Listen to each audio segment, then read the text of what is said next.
Okay, good morning, everybody, and welcome to the Acumen webinar, the second in a series of 6 we hope this year, 3 in the spring and 3 after the sort of summer recess. My name is Pete Richards. For those of you that have not met me before, I'm the Executive Director for UK and Europe for Acumen, which is SANAM S4, part of the SANAM S4 group.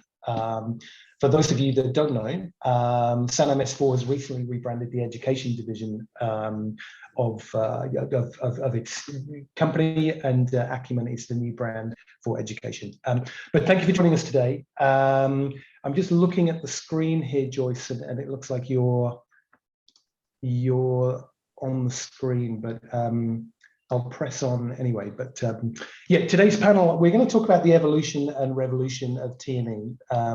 Transnational education has obviously become a really important topic for a lot of universities, not just in the UK, but all over the world. And I'm delighted to be joined by colleagues from across the sector. I'll just ask each of you to quickly introduce yourselves, actually. James, are you able to just introduce yourself and yeah, explain who you are and where you're from and what you do? Sure, thanks, Pete. So I'm James Perrin. So I'm the Director of International Partnerships at the University of Hertfordshire, which is obviously a UK-based institution. Prior to that, I've been a regional manager for Africa and the Middle East. So I have quite a broad range of experience really across recruitment and partnerships. But for the last 4 years, I've worked in international partnerships and transnational education. Excellent, thank you, James. Esther? Hi everyone, I'm Esther Wilkinson. I'm Head of International at JISC.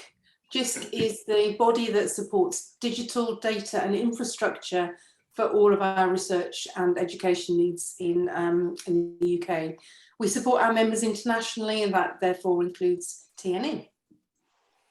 Excellent, thank you. And last but not least, Fabrizio. Hi Pete, and hello everyone. Yes, I'm Fabrizio Trifiro. I'm Head of Quality Benchmark Services at Actis, what used to be known as UK NARIC. So there's the agency that manages the national qualification recognition function on behalf of government. Before then, I was with the Quality Assurance Agency, where I used to lead on the quality assurance of UK Tme. I'm currently member of the Board of Directors of INQAHI, which is the worldwide organization of quality assurance agencies, with a particular lead on international quality assurance. And I'm looking forward to chat today. Great, thank you. And yeah, it should be a really interesting discussion. I think we've got a broad mix of people that can contribute to the topic. The format will be very conversational. There's no slide deck. What I intend to do is just give a very kind of brief overview of the subject area and then move into a Q&A really with the panel that we have in front of us. What I would prompt people to do is to ask questions. We've got a Q&A function on the platform that I hope you can see. Please feel free to drop any questions into the chat, but more so if it's a question I think that's related to something that we're chatting about right now, drop it into the chat. But if you've got a more broad brush conversation about Tme more broadly, then please drop it into the Q&A functionality, which I hope you can see at the bottom of your screen. But I'll very quickly give an overview of scenes, if that makes sense. First of all, I'll cover off SANAM S4 and Acumen, the education division of SANAM S4, who we are and what we do. I think a lot of you may know us as a provider of in-country presence, in-country representation, whereby we can host international student recruitment staff for you anywhere around the world, really, but a particular focus on South Asia, which is where we're most well known, I think, for this particular service, but also increasingly across Southeast Asia. We have hubs now in Malaysia, in Singapore, in Indonesia, and Vietnam, and also the US. I think the US to UK international recruitment corridor has opened up really, really well in recent times, and we're working with a lot of universities driving international student recruitment from the US to UK institutions. Beyond that, and less well known for Acumen sort of portfolio, is a lot of capability now around admissions and enrollment support, outsourcing admissions and enrollment support with a product that we call PACE, which is Prospect, Admit, convert and enroll. I always struggle with that acronym, but we can basically go into any part of a funnel, an admissions funnel on behalf of the university, and provide support, which is a really interesting topic right now, as a lot of universities are struggling to wrap their arms around volume. Also consulting more broadly, but consulting specifically in the area of transnational education. We work with a lot of universities around market entry strategy and market entry strategies. Everything from universities that have been doing transnational education at a very, very high volume for a long time, looking to explore new boundaries and explore new markets, to universities that have never done Tme and are looking to enter into the market, and everything in between. So that's just a brief introduction into Acumen and Salmon S4 Group. But to the subject matter in hand, and just for clarity, really, first of all, definition of what we're talking about. I think a lot of different institutions have different definitions around what Tme, what transnational education is. I think for the purpose of this discussion, we'll contain it into progression and articulation agreements, validated delivery and franchise delivery, which for me is the core of transnational education, but also joint ventures, public-private partnerships, which are increasing in popularity around some parts of the world, dual degrees, and also branch campuses. That's essentially what we're going to cover today. And I think if we look at the subject matter in hand before we quickly move on to the panel, I'll probably explore my view of where I think Tme will evolve and how it will revolutionize over the next sort of 3 to 5 years. And I think if I look at the evolution of Tme, first of all, I feel very strongly about the first point that I'll make here, that traditional modes of Tme won't disappear. I think at the beginning of the pandemic, I saw a lot of webinars and a lot of content written actually about that sort of validated franchise version of Tme will evaporate. I don't think that's true at all. And the data would very strongly point towards that not being the case. If you look at the HESA data, the new version of the HESA data is due out very soon, I think. But over the last sort of 3 to 5 years, the fastest growing area of transnational education delivery is still those traditional models. It's validated and franchise delivery. So I don't necessarily see, and I'd love the panel to comment on this, I don't see a time soon where those traditional validated franchise models will disappear. I think they will evolve, however, and I think we will move away from that sort of colonial approach to lift and shift of Tme provision. I think the notion of a UK institution or a Canadian or a US or Australian institution just taking their curriculum, throwing it into an international partner and saying, you deliver this, I think that will and is thankfully starting to evaporate very, very quickly. I think there'll be a lot more collaboration between academic teams, between the delivery and the awarding institution. And I applaud that. I think that's very much needed and will continue to happen at pace. I think the second point for me is sort of reduction of face-to-face contact with international partners. I look at my time at Coventry University as director of their academic partnership unit. There was an awful lot of face-to-face contact between the academic teams within institutions. I think COVID wouldn't allow that to happen, obviously, as travel was not possible. And I think universities figured out very quickly how to moderate, how to pre and post moderate exam boards, how to quality control without that very sort of expensive and non-green face-to-face contact. I think that's a theme that will probably continue and endure as we evolve from COVID and travel is possible. I don't think universities will leap directly into a world where they just travel, as much as they did pre-COVID to manage their international partners. And I think that leads on to probably my final point at this stage. I think Tme, for the sake of it, will also disappear. And I say that slightly tongue-in-cheek. I think if you look at any UK institution or other institutions around the world that deliver an awful lot of Tme, there'll be some projects in there that may not make sense from either a commercial point of view or from an academic point of view. And I think those will be scrutinized a lot more closely as we move out of COVID and get back into some kind of a business as usual. I think, transnational education partnerships will have to show that they're there for a purpose. It doesn't necessarily always need to be student volume, recruitment volume, and revenue, by the way. There are many, many reasons why institutions would engage in T&E, and that's academic co-joining of curriculum, it's peer-to-peer work, it's to drive work in other areas between institutions around research and so on. But I think T&E relationships will have to have a purpose. And I think I'll pause there. Everybody's probably sick of my voice, and hand a couple of questions over relating to that. First of all, that sort of evolution piece. And James, I'll come to you first, as someone embedded in a university and in a team within a university that's delivering T&E to really good volume actually at Hertfordshire. And I just wondered what your expectations are as an institution around your university's T&E agenda right now, and whether or not that may have changed as a result of the COVID period that we're hopefully emerging from it. And by expectations, I mean, the revenue generation that it could create, the student recruitment volume, the internationalization brief of the university. How have expectations changed, if at all, from a university perspective? Yeah, I think, the last point, if at all, is a good one, actually, because I think fundamentally, and obviously this differs around the country, but Hertfordshire does T&E to generate revenue. That is point number one.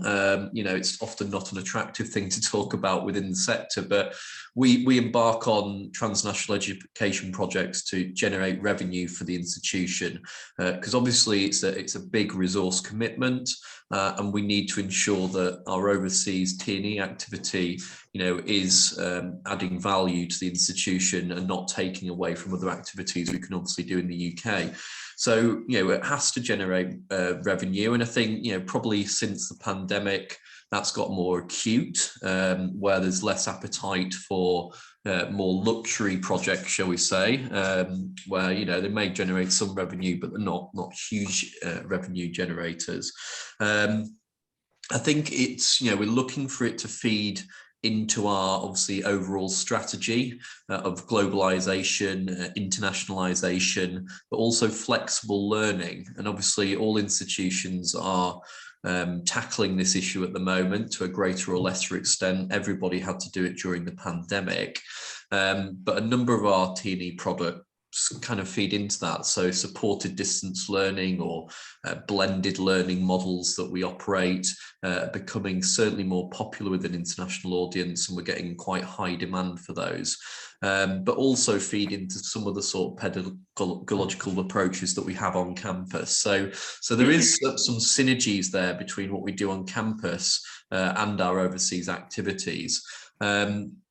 I think, as always, outside of the revenue generation, we obviously want quality partners who are in line with our institution's own values and quality standards. Something I'm sure Fabrizio will talk about a bit later. And there's various models to do that at the moment, but fundamentally, I think that comes out through the due diligence process to ensure that they're of suitable quality and standards. So yeah, that's in a nutshell, Pete. Great, thank you. It's really interesting to hear, and I'm particularly interested to hear about that due diligence process. Coventry University developed a really robust approach to a balanced scorecard approach to looking at prospective partners and scrutinizing them, as you say, in terms of the quality of delivery, but also the values and the alignment of institutions. I'm interested to hear Hertfordshire's approach to that, actually, and you said that seems to have ramped up a little in recent times. In what way, how does Hertfordshire take a prospective partnership opportunity and scrutinize it, I guess? Yeah, I think I'll coin a phrase that you said before, Pete, which is, fail quickly on these things, so don't waste your time on speculative leads that really are never going to go anywhere. And anyone who works in T&E or perhaps even in recruitment will be aware that you do get an awful lot of inquiries from a variety of organisations from across the world. And I think, a change, perhaps not in the last 2 years, but let's say the last 10 years, has been previously those kind of leads would be explored perhaps by academics and, academic teams, but in the modern context, they're filtered by myself and the T&E centralized team. And I think this does help, because inevitably, when someone sees, an invitation to go to, the Bahamas or something to look at an institution, that can seem attractive. But these days we have to look at them, holistically, look at the value of it and go through some very quick filtering meetings to assess whether this is an opportunity worth pursuing. And you get used to this. You can find opportunities very quickly that aren't really going to meet. We're not going to pursue them, I think, and that's usually based on the value of the contract, but also the interactions we have with that partner and their expectations. I must say, partners that want to sort of open things in 2 months' time are usually big no-nos for me, because they're usually quite unrealistic on the timescales for those. You also look at the jurisdiction, the regulatory processes there. Is it something we can quickly engage with? Does the partner have contacts within the system that's going to allow them to streamline processes for us? Or is that going to be somewhat a war of attrition to try and get anything approved in that market or country? Are there any risks associated with that? Obviously, recently, we have to look at the stability of a country. Hertfordshire, isn't risk averse. We will go and operate in markets around the world and have been very successful in operating in more frontier markets. And that's certainly something I look for, actually, because some of the better opportunities are in those markets, less mature ones. However, I think the Russian-Ukraine crisis has highlighted, particularly, you really do have to be careful which markets you're going into. I think, in the past, Hertfordshire has been very close to working in places like Myanmar. We have a partnership in Russia, so that, that's become, that appetite for risk in those areas has probably lowered a little bit, I'd suggest, in the last 6 months. So, but all part of the due diligence process, really. Excellent, thank you. Jackie Norton has posed a question. Hi, Jackie. We'll come back to that soon, I'm sure. But I'm keen just to sort of hand over very quickly to Fabrizio actually next. I think we've talked about the commerciality of T&E to this point predominantly, but I think a lot of institutions, rightfully so, are conscious that the quality of delivery is really, really important. Essentially, if you look at that franchise and validate delivery, you're giving the delivery over to another institution, whether that's for a franchised or validated model. And what are your thoughts really in terms of the impact that the last sort of 2 years have had, the COVID environment have had on an institution's ability to quality control? And what do you sort of see as future trends potentially in terms of how institutions can safeguard quality, which is vitally important in this space? Thanks, Pete. And you already touched upon both you and James on important issues, important developments. I remember that in the past, when I used to talk to international stakeholders or brief UK providers, I would insist that institutions should be ready to put in place a measure which would allow them to travel often in order to secure regular communication with their partners, as well as being ready to invest in IT technologies to support that regular communication. Now, over the past 2 years, as you were saying, Pete, institutions have been able to use online communication to support critical elements of internal quality assurance, such as exam boards, linked tutor visits. So we can definitely see a move towards, as you were saying, less physical communication, but then you need to make sure that the regular communication is in place. The regular communication is important to bridge the challenge involved in geographical distance, but also to bridge the challenge involved in the cultural distance. I'm referring here to difference in approaches to teaching and learning, but also differences in understanding of quality and expectations. James rightly referred to the importance of partnering with institutions who share the same values, in particular understanding what are the red lines for each institution in terms of quality and standards. And the main challenge really, which is the golden rule of quality assurance in transnational education, is to make sure that institutions are able to safeguard quality and standards regardless of the modality of delivery, regardless of the location in which they deliver education. And this challenge is also relates to external quality assurance, because the main challenge, in my view, remains for institutions to be able to demonstrate to international stakeholders that they are on top of things. If you talk with many institutions, they are rightly confident on their internal quality assurance processes, but then often they lack instrument tools that will allow them to demonstrate to international credential evaluators or international regulators that their quality standards are safeguarded. And this is where external quality assurance come in. And external quality assurance bodies and agencies have traditionally met the same challenge, that of being able to replicate internationally, to apply to transnational education processes which are as robust as those that they apply to national provision. And many countries still do not have approaches or systems to quality assure inbound or outbound Tme. Many other countries have, and those that do have processes adopt very different approaches. They often don't share a similar understanding of quality standards in transnational education. So there is definitely a quality assurance gaps out there, which affects ultimately recognition. I think that the ultimate, one of the main challenges associated with this quality assurance deficit is this recognition deficit. In many countries, still you have certain types of transnational education delivery which is not recognized. Online learning, of course, although there's been a relaxation of policies over the past 2 years, but also validation arrangement. You refer to validation. Validation is one of those types of collaborations which some international credential evaluators do not recognize. And often this is due to a lack of understanding of how institutions can quality assure that provision, and therefore lack of trust.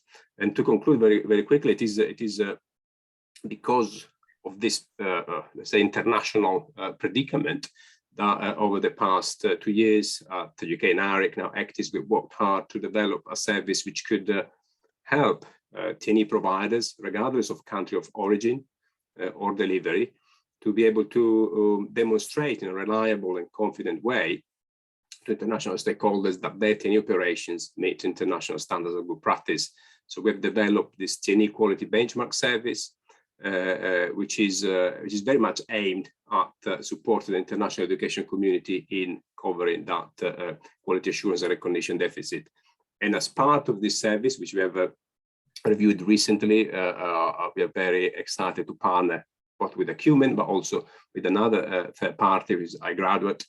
So institutions signing up to the Tme quality benchmark scheme will be able to access services around market insights, around development of a healthy Tme portfolio from Acumen, as well as looking at accessing iGraduate, the iGraduate Tme student barometer, which will allow them to benchmark the student experience across their Tme operations with the home campus provisions and with other Tme providers.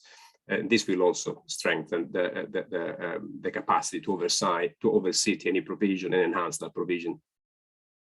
Yeah, that's really exciting, actually. And I think you and I have spoken about the Tme quality benchmark quite a lot over the last sort of 5 or 6 months. And I think as a product, as a service, I think into universities that engage in Tme, it's a really exciting proposition. You know, that ability to just get some sort of consistency and continuity around quality benchmarking and the quality assurance of Tme, I think as a wider sector is really important. And I think the Tme quality benchmark from ACTIS really is a giant stride forward, I think, because as you go from one institution to another institution, their policies, processes, and procedures around TNE are radically different. As in fact, even within one university, if you go from one faculty to another, or one school within a faculty to another, if it's decentralized, it can be very different. So I think it's terrific potential for it. Yeah. I think, in particular, in a growing international competitive TNE landscape, where TNE providers from different location, different countries have started to enter into play, and there is an appetite from different TNE providers from different countries to benchmark against each other, and as well as to compete. Yeah, sure. And I think what I love about it, actually, and this dovetails brilliantly into work that I think Esther is doing with JISC, is the iGraduate involvement in that. The ability for people to sign up to the TNE quality benchmark to leverage the work that iGraduate do around student satisfaction, and it's almost the forgotten piece, isn't it? Which is stupid. The student should be at the very center of everything a university does. But TNE students can sometimes be those forgotten people that are offshore, and yes, they're studying a program from the awarding institution, but they're a million miles away. They're out of sight, out of mind, and we've almost gifted their care almost, and the student outcomes to another provider. So I was thrilled to see that iGraduate involved in that project. And Esther, I'll come to you now, and maybe you can give us a view of that. I know that you're, JISC more broadly is working with the consortium across the sector, looking quite specifically from memory at student outcomes in TNE. And I just wondered if you've got any early findings in that work that you might be able to share with us, and give us an update really in terms of where that project, that very important project, I think, for the whole UK TNE sector is at currently. Sure, and I'll come to student outcomes. And I think you've hit the nail on the head, really. Student satisfaction, we have to fundamentally go back to the student needs. We've talked about TNE strategies, the operational aspects, the trust, the values, all of those things, but we really do need to pay more attention to those TNE students, and not just TNE students, I'd say international students as well. So I think two areas: student experience, student outcomes. Those are the areas that we should be focusing from here on in. Going back to that equity and parity of experience is the fundamental. So understanding that TNE student culture, preferences for the way students learn, access to technology and platforms. And I'd say that's one of the things, the fundamental things we've learned through COVID, is that how pervasive digital inequity is. And, it happens in the UK, access to devices, connectivity, data, but also with TNE students, I think, access to time and space to do that TNE work. We have to think about that environment of the student. Supporting services, are they 24/7? So how are we going to start to gather that data from students and establish relationships to make those students feel valued? Support in terms of social systems, social platforms, peers, working with peers, feeling remote anyway, geographically, but not technologically as well. And that will inform the way that universities support our TNE students. The other thing that we learned significantly with COVID is some cultures do not give feedback. So not just out of sight, out of mind, but put up and shut up. There's a lot of people that won't tell you that they can't access or can't engage in conversations. So we need to really pay more attention to this area. Student outcomes, as you mentioned, Pete, is an area that we've started a significant project of work on, with 5 major UK universities delivering very different types of TNE, looking at what data currently exists on alumni, and also doing a new survey with alumni to see what they feel the university offered them. This will make the students feel more valued, more understood, and more engaged in the longer term. The project's working with UUKI, Northern Consortium, ECTIS, British Council, and many experts in the field, including Fabrizio here, looking at that impact of TNE in the locality as well. We'll have more detail a bit later with that project. It's a big project and it's a big beast to move, but it's a real core part of our business going forward, as we also continue our journey with HESA and that merger on the data front as well. Sure, thank you. It's a really interesting and vital piece of work, and I think a couple of things that sort of stick in my mind from what you've spoken about there is alumni data, you know, and how good or how not good universities are in the UK at sort of even treating their TME students as alums, you know, in the same sense they would as if had they've come from overseas to study on campus. And also, I'm sure that employability piece, you know, I think that's not just relevant for TME students, but international students more broadly, and even, you know, UK domestic students. You know, I think the outcome really needs to point towards employability, and I'm pretty sure that will float to the top of student outcomes. And I think, you know, I've seen across the sector actually, you know, not very many UK universities are really good at alumniizing, if that's a word that I've just invented, their TNE students, and even surveying them and getting inside their hearts and minds in terms of the experiences they've had.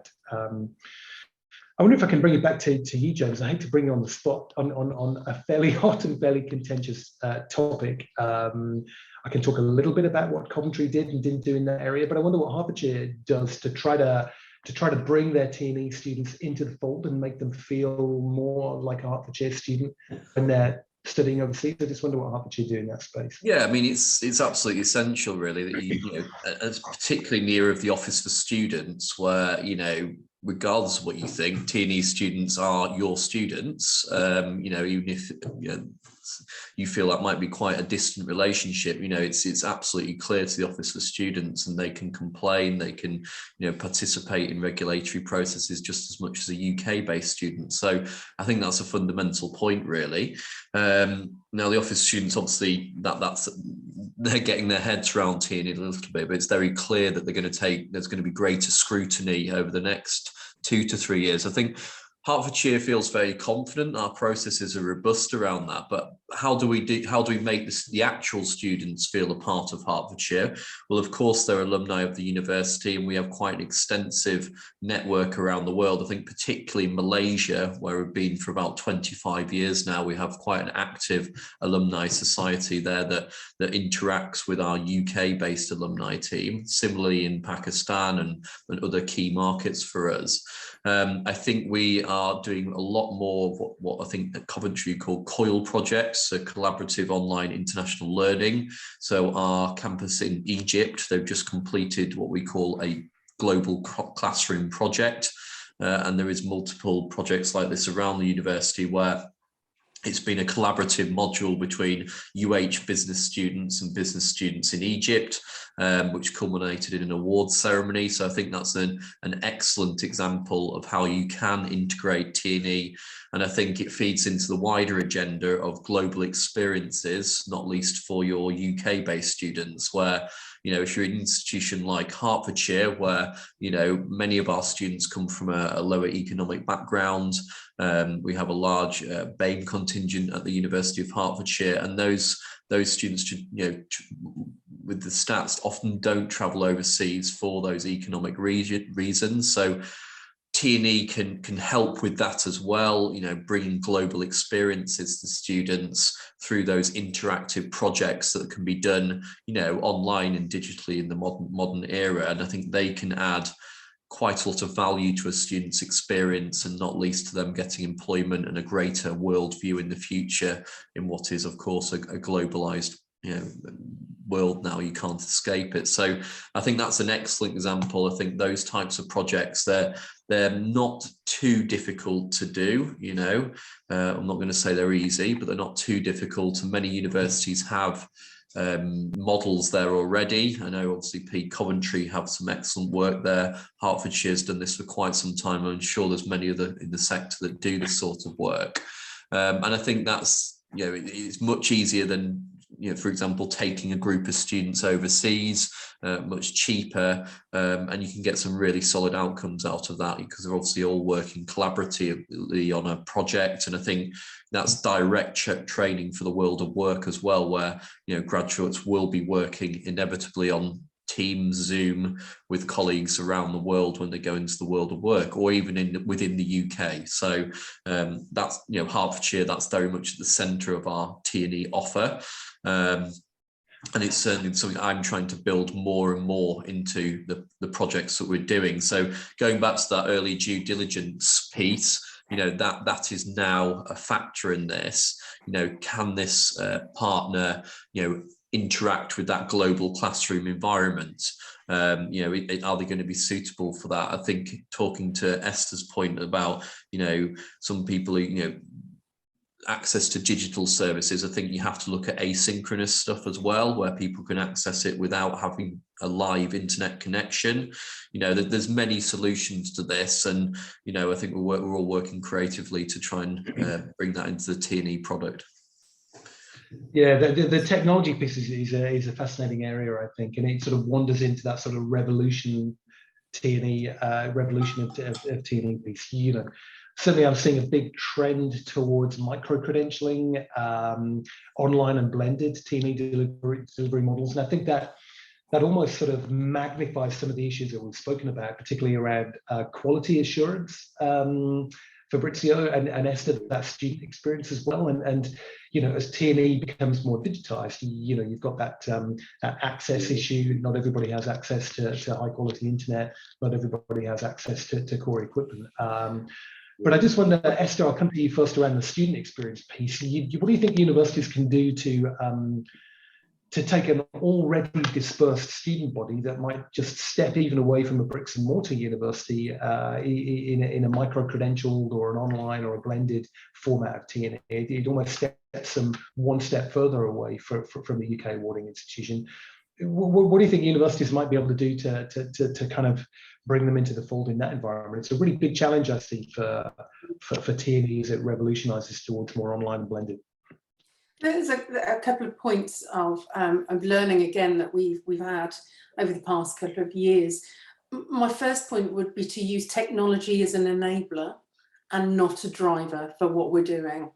So let's think about what that student experience looks like. Let's think about how courses are designed, what the pedagogy looks like and what approach that takes. And then add the technology around that. Don't be driven by the technology and don't overcomplicate with technology. We've just mentioned Teams, Zoom. Let's invest in using those types of platforms rather than, there's lots of whizzy ed techs out there, but then you've got all sorts of integration and access issues for those as well.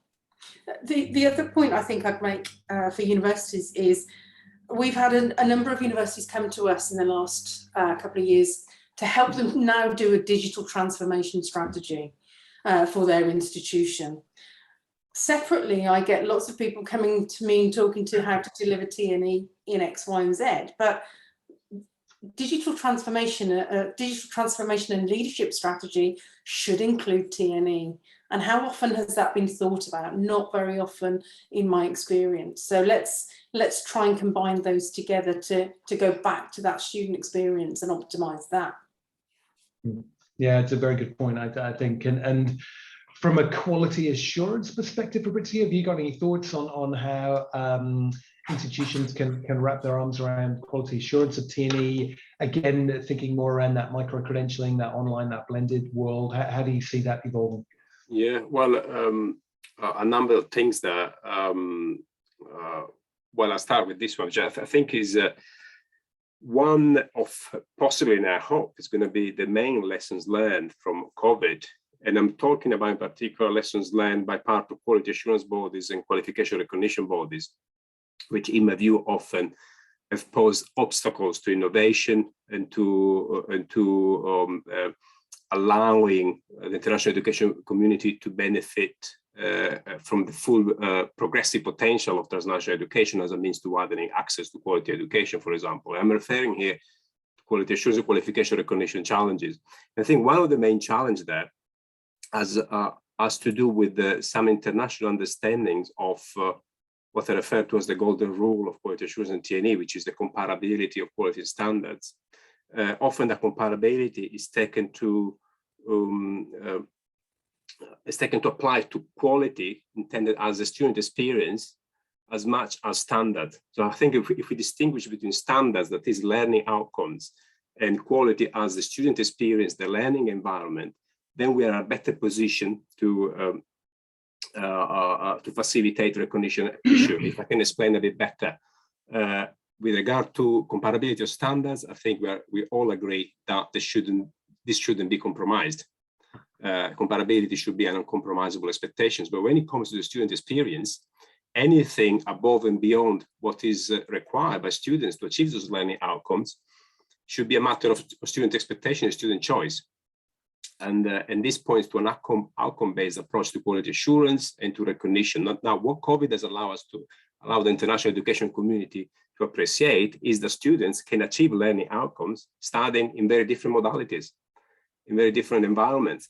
And that may open up qualification recognition practices, in particular in certain countries which have traditionally adopted an input-based approach to quality assurance and recognition, regimenting how our education should be looking like, such as studying face-to-face or 30%, 50% face-to-face. So if you look at outcomes, then quality assurance and recognition may be facilitated. And I think this is the potential that COVID has opened up. And then, of course, we talk about outcome, and we go back to some of the issues of trying to get data about outcomes. James mentioned the Office for Students. I put a different hat on over the past few months. I've been supporting the Office for Students and the international engagement strategy in developing the approach to international engagement in relation to TNE. They're very keen to work with international regulators as part of the risk-based approach. We had a very interesting conversation this morning with the Committee for Private Education in Singapore. They're one of the few agencies that run graduate employment survey, which applies specifically to transnational education offered in Singapore. So they have a good wealth of data about employment after graduation. And what was interesting to hear them saying is that since they introduced this survey, whose outcomes are made public, they've seen those results influencing student choice, with students tending now to choose those TNE partnerships, which leads to higher satisfaction with graduate outcomes and a waning away of the other partnerships. Specifically within the arena of TNE? Specifically with TNE, that's right. Yeah, that's a really interesting development, actually. I think university international students coming to the UK to study, or any other country for that matter, will look at rankings, they'll look at metrics, they'll research, they'll desk research. I think that's been a missing piece, actually, for TNE. How good is this institution at delivering TNE and working with their partners, their delivering partners overseas to do that? I think that's a really interesting development, actually, more broadly. You could have a terrific university that ranks really well, but might not be especially good at managing their TNE partners in the nicest possible way, or ensuring that their TNE partners are delivering outcomes. So that's really fascinating to hear. I wonder if we can sort of move away from sort of online and micro-credentialing now and start to talk a little bit more about where we feel TNE will continue to evolve. Certainly looking at HESA data, which I had to deep dive into quite recently for a project, actually. The same markets emerge typically.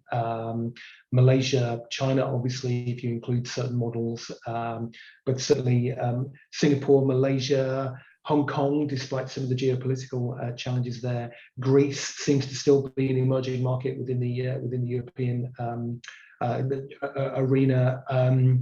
But where do you see the emergence of markets like Sub-Saharan Africa, for example? Where do we see the sort of roadblock in India from a regulatory perspective, and what might we be able to do as a global sector to try to facilitate TNE in those markets of really high potential, but Sub-Saharan Africa has been spoken about for a long time, about a highly potential prospective TNE market. India has, but the regulatory environment has been challenging. I think to come to you, James, first on that. What are your views on those two areas in particular geographically, but any others that you think might be thrown into the same bucket? Well, I think Sub-Saharan Africa, as you say, it's a huge market, and arguably has some of the most value for Tme, I'd suggest, to bring in there. But the challenges with that, as already been discussed, are of access to digital resources, internet connections that are inconsistent. And just general resource to run T&E programs. I think there is some successful models already operating though. If you look at some of the sort of qualifications providers such as ABE, for example, that do have quite a lot of provision in Sub-Saharan Africa that's been relatively successful, and that tends to be worked through teaching centres that deliver those qualifications. Now, I think the model that Hertfordshire would most likely do in Sub-Saharan, we do actually have a project there in Kenya, it would be that blended learning model, but it's working on those materials to make sure they're asynchronous, they can be accessed offline, they're not wholly reliant on students connecting to the internet to review these things and have live interactions. And I think, it's like Esther was saying, we can overcomplicate this, actually going back to basics and just thinking, okay, well, how can people access it? Well, they download a pack, they download the materials, and they can work with it in their own time. And then they submit it through something as simple as an email. So, I think Sub-Saharan Africa is a huge market. Obviously we're getting a lot of students coming there to the UK, particularly from Nigeria, but growing market in East Africa as well. But that's only the tip of the iceberg, and of course that caters to a market that are typically very wealthy and will come to study in UK, Australia, or Canada particularly, actually, and a little bit going to USA, of course. So I think there's a huge opportunity there. I think you have to be brave, because it's hard to find partners in Sub-Saharan Africa that particularly have the governance structure, and I think can get through that due diligence process. So so that's something to look at, and perhaps you have to look at that with different sort of eyes, really, to an extent. It's going to be difficult to find a partner in Sub-Saharan Africa that has the same sort of governance and processes as perhaps someone in Singapore, for example, but it doesn't mean they can't do it. And I think that teaching centre-led approach, perhaps with some distance learning type qualifications, is the key to certainly starting T&E in Sub-Saharan Africa and having a success there.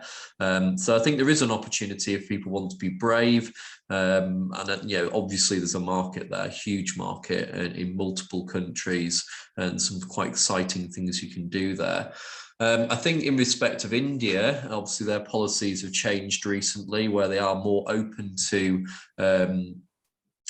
T&E coming in there, but their challenge, like a lot of areas around the world, the Middle East can be like this as well. If I think of Saudi Arabia particularly, is that they only focus on, we want a top 100 university coming in here, which is fantastic, and who wouldn't? But as you know, Pete, those sorts of universities typically are not the most agile at T&E. But I think, saying that, you have had some successes, particularly with the University of London distance learning qualifications, which have been hugely successful for many, many years now. So there is opportunities there, and institutions can engage. But I think the regulators, the government, need to look a little bit more, holistically at what the market is and what T&E is and who can deliver that, and not least, I think there's a private sector piece there, which I'm sure you're engaging with Pete as well. So yeah, that'd be it, really. Yeah, thank you.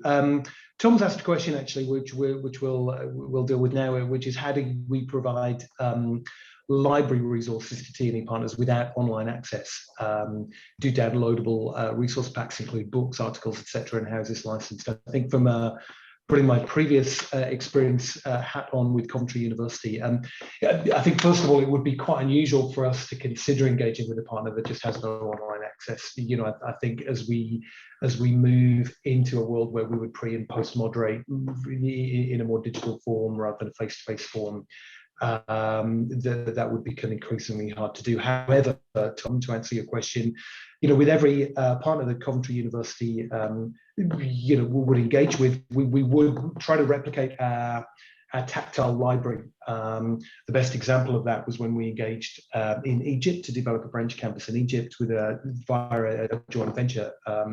We were very, very insistent that their library resources mapped exactly what course content library resources would be required for within the physical Coventry University campus library. So the academic teams are very, very closely involved in that project and were very prescriptive in terms of what tactile books and so on and resources and articles would be required in a physical sense. And we also made sure that any digital library access, and again, it comes to the pulling T&E students into the vortex of being students of the awarding institution. Every single Coventry University student had Coventry University email address. They had the same access to resources digitally that every university student would have if they were physically on campus here. I'll hand that one over. It's a really interesting subject. I'll hand that over to other panelists. Maybe Esther, do you have any views on that? Sure. Content and licensing is a core part of JISC's national business, and as such, we've developed support for international and T&E licensing. It's a complex environment with access to content and content licensing. So I can point you to some resources in that direction. We've negotiated with a number of the key publishers on access, widening that access out. But fundamentally, it goes back to that HESA data, the AOR, and where your students are actually registered, whether they're your students or not. The same can be said for software licensing, and we're just starting to look into software licensing for T&E as well. So yeah, do come back to me on that. There's no straightforward answer, but I just can help. Yeah, okay, that's great. Thank you, Tom. Maybe you can reach out offline to Esther and JISC. That sounds like a good matchup. We have set aside 10 minutes for a Q&A for questions. There haven't been any posted in the Q&A thing. Let me just check. So I'll raise another point that if people have got questions, we'll pivot into them. And again, this is an interesting one really around that sort of revolution of T&E, and it kind of specifically relates to Latin America and also Greece, a little closer to home from a UK perspective, and that's the provision of T&E delivered, or courses delivered actually in a foreign language. Greece is a really, really fast growing market. If you look at other large kind of T&E markets like Malaysia and Singapore, they've shown signs of plateauing, which is really interesting. But Greece is just growing, and there's a particular regulatory environment driver for that, and also a sort of sector driver for that, in that really good kind of private universities, they're called colleges, they have a license to award degrees. They have to collaborate with T&E partners in order to have degree awarding powers. So the kind of ecosystem in Greece is really primed for high volume T&E. But a lot of the Greek providers are asking that the early part of the courses are delivered in Greek, maybe year one of a 3 or 4 year course, which presents some sort of challenges to awarding institutions. I think if it's something that universities can grapple with, though, it could really revolutionise the regions T&E can be delivered. And I'm thinking particularly around Spanish-speaking Latin American countries and South American countries as well. I just wonder, Fabrizio, whether you have a view on that from a quality control perspective. Some universities, for example, will fix that by having a bench of adjunct lecturers and adjunct faculty that speak that language, but on that perspective. Absolutely, it is an interesting question. It is some of the challenges are really associated with quality assurance there. I remember reviewing a number of T&E partnerships in Hong Kong, Greece, in mainland China, where delivery took place in the local language. Now, what usually dissuade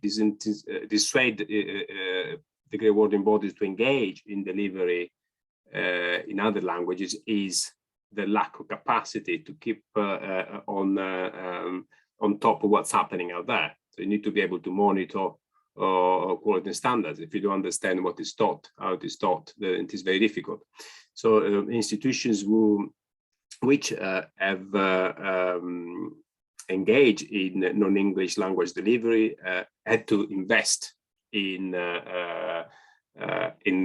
translation, for example, but also making sure that they have critical bilingual staff, for example, link tutors who were bilingual, were able to, or external examiners who were bilingual. So you need to have a measure in place that allow you and the external stakeholders and external quality assurance bodies to be satisfied that you can safeguard quality and standards. Because delivery in a local language has incredible potential, in particular for students who would like to remain after graduation in that location. I remember when I was reviewing this particular partnership in China, it was a master degree, I seem to remember, and those students wanted to remain and study in China. That wasn't on a very technical subject, so they wanted to learn the technical language in Chinese because they needed that language. So it is important. There is a value in delivering knowledge in the local language as well for employability reasons. So it's definitely something that institution can do, but they need to invest in order to be able to satisfy themselves that delivery is comparable to that offered in English in terms of standards. Sure, thank you. That's really interesting. Gavin, good to see you. Posed a quick question related to that. I assume the answer to your question, Gavin, which is, does the QAA specifically allow programs to be delivered by foreign language? Well, I can answer that in two ways. First of all, the QA doesn't prohibit, in the sense that institutions are accredited and autonomous, and they can engage in any form of the operations that they want. They don't need to report or ask permission to anyone. Of course, in England now, we're talking about the Office for Students, not the QA. So English Tme providers have to report to the Office for Students, not the QA. Whereas in Scotland, Wales, and Northern Ireland, the QA is still the main quality assurance body.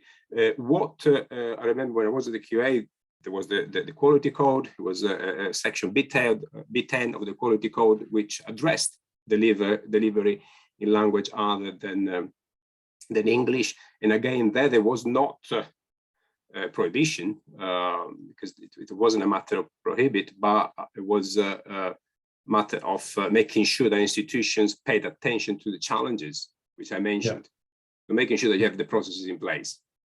Yeah, that's really interesting. And Coventry had the opportunity to do it multiple times and chose not to, actually, for that very reason. Not because there's a QAA prohibition of it, but I think more so there was a feeling from the faculty or the faculties involved that we didn't have this language speakers to be able to pre and post moderate and quality control exam warrants and so on. Now, I know that a number of universities do that very successfully, either because they do have the language speakers within their faculty, or they, as I say, recruit an adjunct bench of people who can speak that language to do that QA and that sort of pre-post moderation and exam board work. Yeah, but it's something that Coventry University didn't get involved in. Hertfordshire, James, just out of curiosity, what's Hertfordshire's stance on that? So Fabrizio knows our director of quality assurance very well, Frank Huddleton. So it's like Fabrizio says, really, we're not wholly against it, but it creates huge challenges. I think it's like all of these things. If you are called up, can you demonstrate how you have maintained quality assurance for programs that are not taught in English? And I suppose if you were to do it, you obviously have to have access to academics who can mark and certainly read and communicate in the language that's of tuition there. So it's not impossible, but it does present serious challenges. And I think historically we had some of those challenges in Greece, notably, that you mentioned, Pete, where we used to have a big partner. So I mean, if I'm going to go down the party line of how our director sees it, you know, he's against it really. He'd rather not do it. It's a risk that he wouldn't take. But again, the QAA don't, you know, stop you doing it, but you just need to demonstrate very clearly how you, over a period of time. And I think that's something to note, that, you know, when a project starts, let's use an example of Latin America. It might be a Brazilian academic who starts it, fantastic, you know, great. He might have a few colleagues in the department. But, you know, in 10 years time or 5 years time, are you going to have the same resources to be able to do that? Now, when it comes to modern European languages, perhaps, you know, perhaps a bit more, perhaps not after Brexit, a little bit more difficult, but, you know, most people have some European staff and certainly should do. But when it comes to, you know, perhaps Chinese or Latin America, you know, it's going to be much more complex to maintain that continuity of staff who are engaged with a partner and can monitor the quality assurance. So, so the answer to that is Hertfordshire tends not to. It's not an absolute no, but it would be challenging for me as a director of partnerships to get a project through that involved, you know, partners teaching in languages other than English. So I hope that answers the question.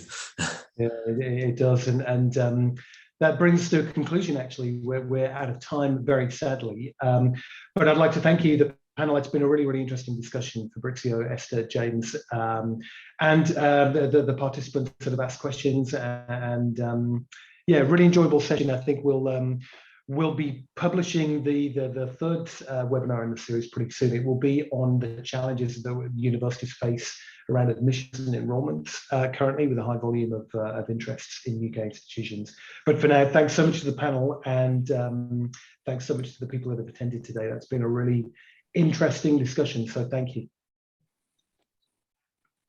Thank you, Peter. Thanks, Thanks, Pete. Thanks, everyone. Bye, everyone.